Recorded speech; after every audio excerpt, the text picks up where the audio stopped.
말씀 보십니다. 마태복음 5장 4절 말씀입니다. 마태복음 5장 4절.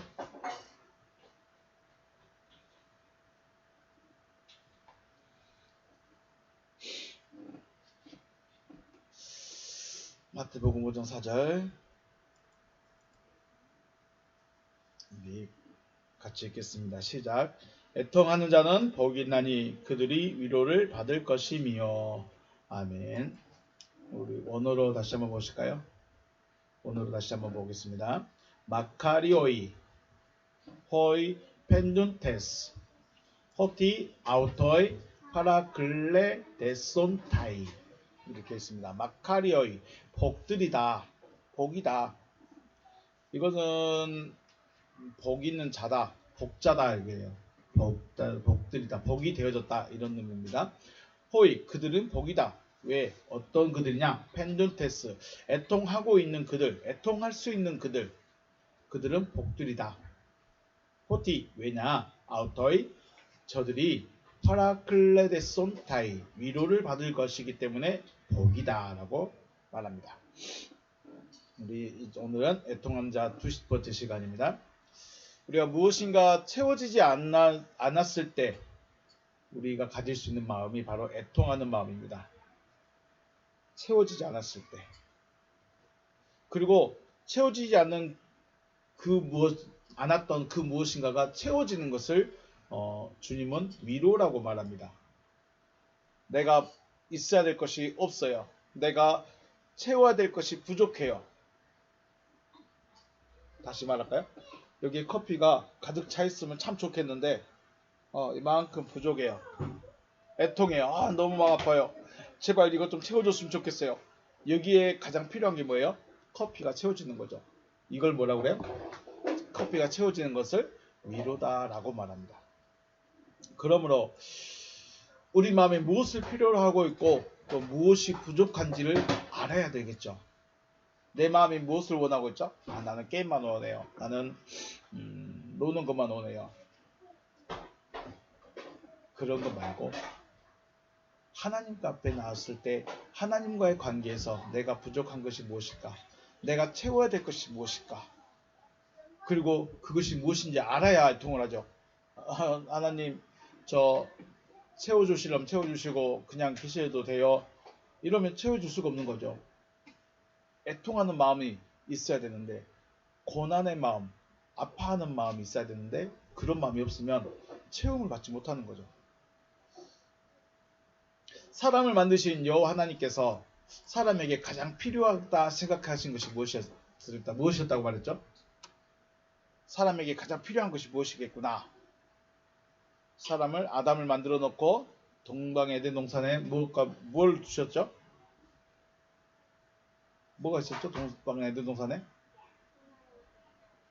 또 생명나무. 그렇죠. 생명나무와 선악을 알게 한 나무 두 가지가 있습니다. 이것을 쉽게 말하면 무엇과 무엇이라고 말했을까요?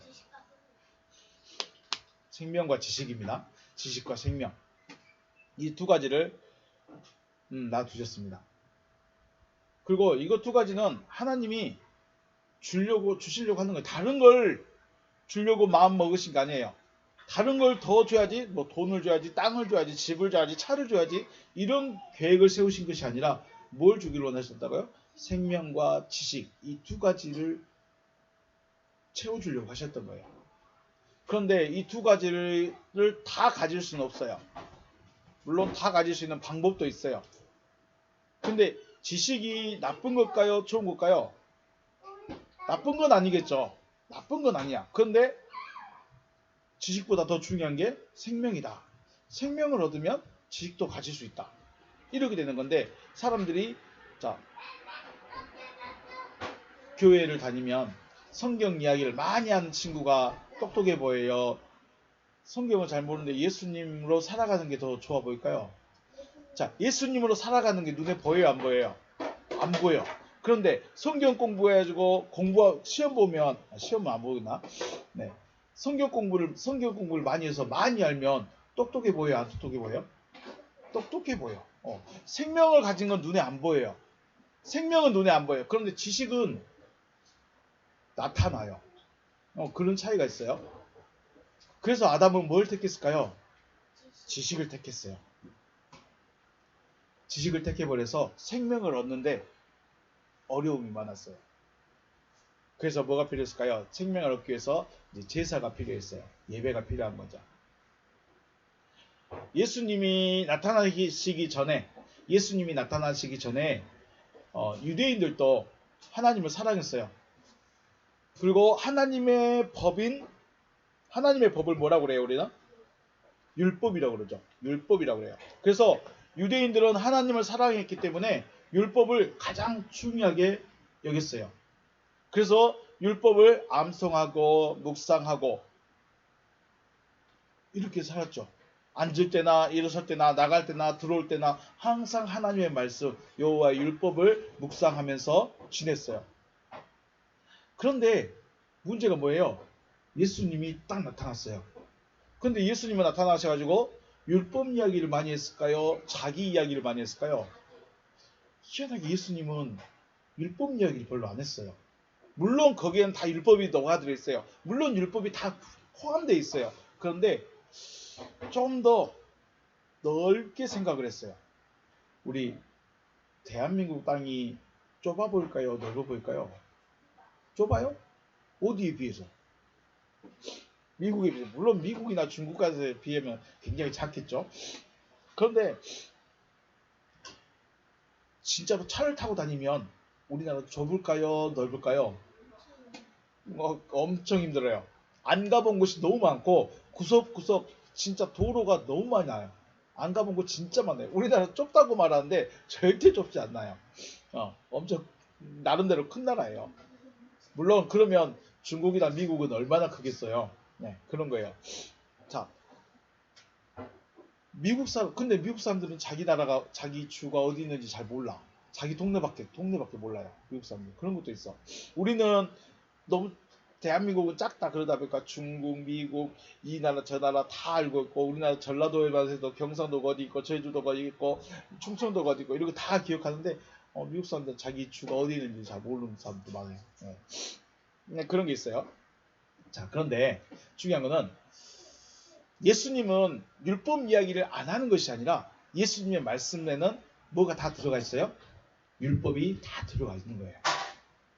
자, 예수님께서 율법을 사랑하는 유대인들에게 너희 틀렸어. 너희 믿음 잘못됐어.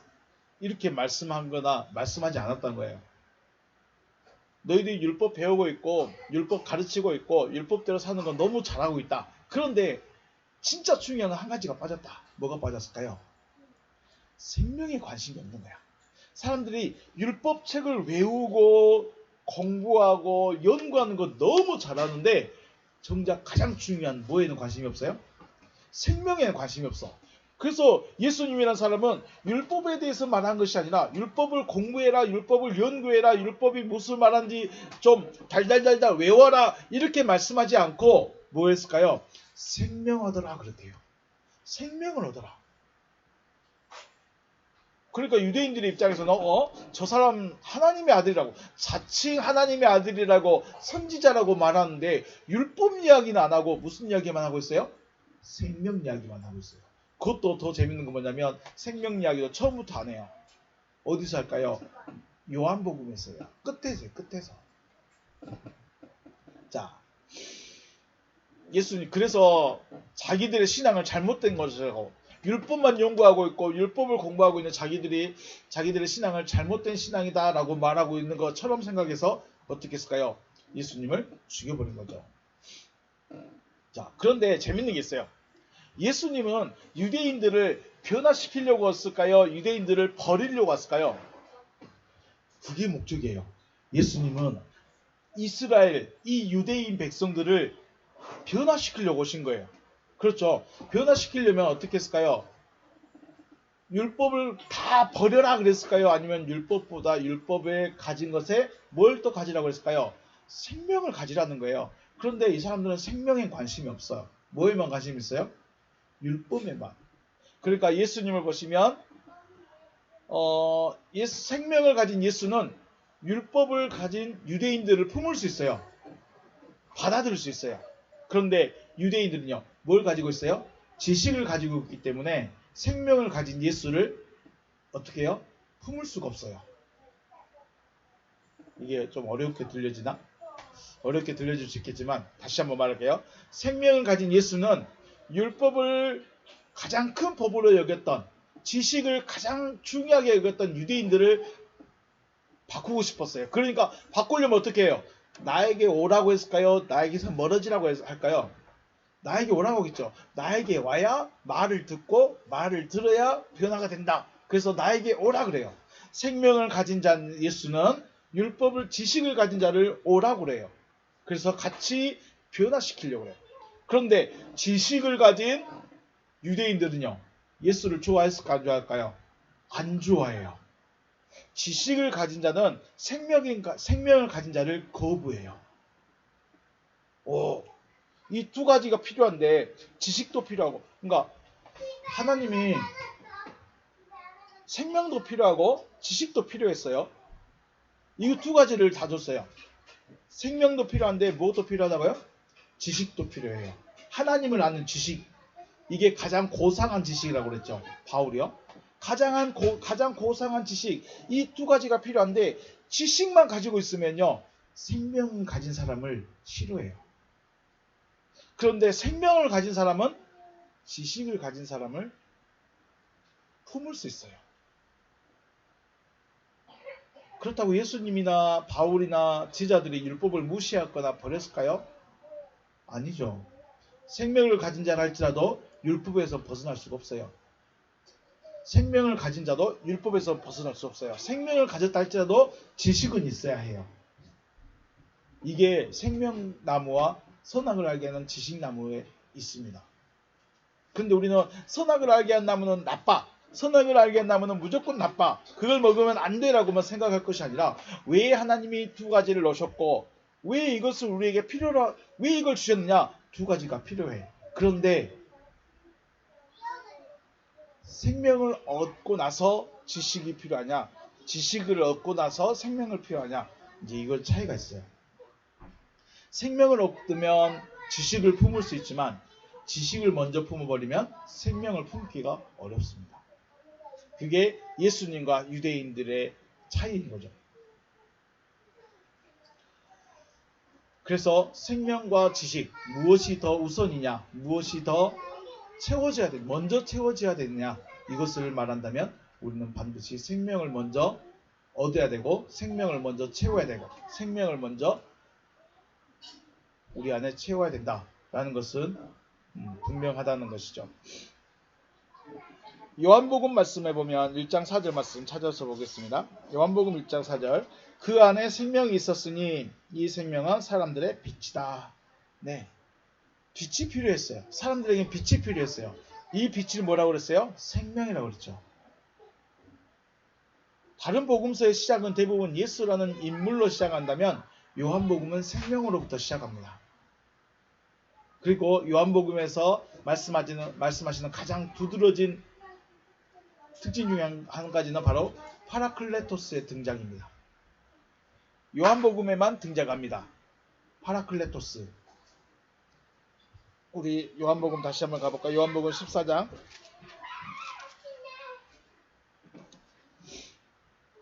16절, 파라클레토스. 요한복음 14장 16절 17절 16절 17절 제가 읽어드립니다.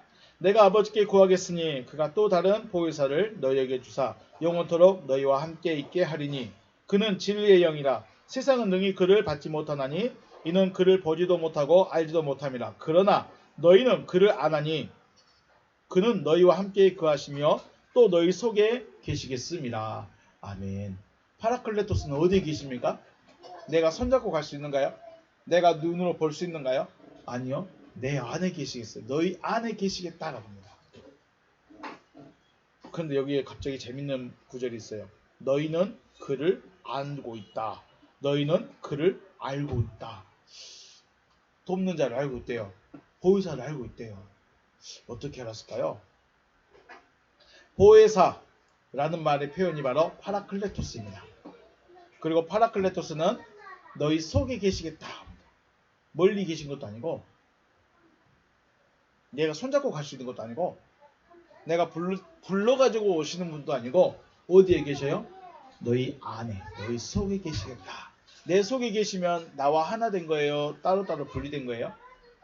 나와 하나 된 거죠. 내 속에 계시기 때문에. 파라클레토스께서 우리 마음에 계시면 우리의 부족함을 채워주시는 위로자가 되는 것이죠.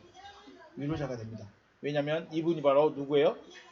처음부터 에덴 동산에서부터 주시기를 원했던 에덴 동산에서부터 채우기를 원하셨던 생명 그 자체이기 때문에 그렇습니다. 생명이기 때문에. 사람에게 가장 필요한 것은 생명이라고 하였습니다. 그죠? 생명이 있고 지식이 있는데 뭘 먼저 채워야 되냐? 생명을 먼저 채워야 돼요. 지식을 채우면 생명을 못 찾을 수 있어요. 그런데 생명을 찾으면 지식을 얻을 수 있어요. 사람에게 가장 필요한 것은 생명이고 또 사람에게 가장 필요한 것은 위로예요. 위로자예요. 그렇다면 창세기 아담에게는 생명이 필요했고 지금 여러분과 저에게는 위로자가 필요합니다. 그렇다면 동방 에덴 동산에 있던 생명나무가 곧 위로자. 이 위로자는 곧 그리스도 주님이신 것이죠. 주님은 사람에게 가장 필요한 것이 무엇이며 또 그것이 주님 자신이라는 것을 알고 계시기 때문에 친히 우리에게 오시고자 하신 거죠. 생명이 필요해요. 근데 그 생명은 주님 자체예요.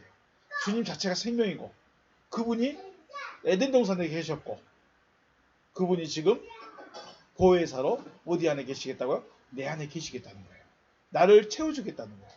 나의 위로자가 되겠다는 거예요. 그럼 우리는 뭘 구해야 돼요? 주님 내 안에 오시옵소서. 주님 말씀하신 대로 내 안에 오시옵소서. 이렇게 구하는 거죠. 여러분은 위로가 혹은 위로자가 필요하십니까? 친구의 손을 잡아주고 동료의 말을 들어주고 힘이 되어주는 말을 하는 것도 위로지만 주님은 자신이 위로자라고 합니다. 그럼 우리가 누군가를 위로할 때는 주님을 소개해야 돼요. 그런데 사람들이 듣지를 못하니까 그 위로자를 못 받아들이죠. 주님을 소개해야 되는 거예요. 진짜 위로가 필요하다. 힘들어. 나 너무 아파. 너무 어려워. 그래서 누군가 손잡아주고 누군가의 도움이 필요하고 그런 위로자가 아니라 정말 그 사람에게 필요한 것은 생명이신 주님이시다. 그래서 주님을 소개해야 되고 소개를 하려면 내가 먼저 그분을 알아야 될 것이고 소개를 하려면 내가 먼저 위로도 받아보아야 된다는 것이죠. 주님이 여러분과 저의 위로자가 되십니다. 그분은 처음부터 에덴 동산에서부터 계셨던 생명나무이십니다. 그분이 우리 안에 오시겠다고 하십니다. 보혜사로 우리 안에 오시겠다고 하십니다.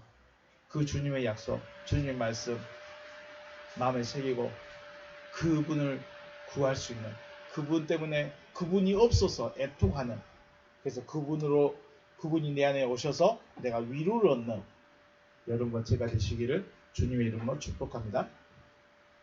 네, 오늘 여기서 마치겠습니다. 수고하셨습니다.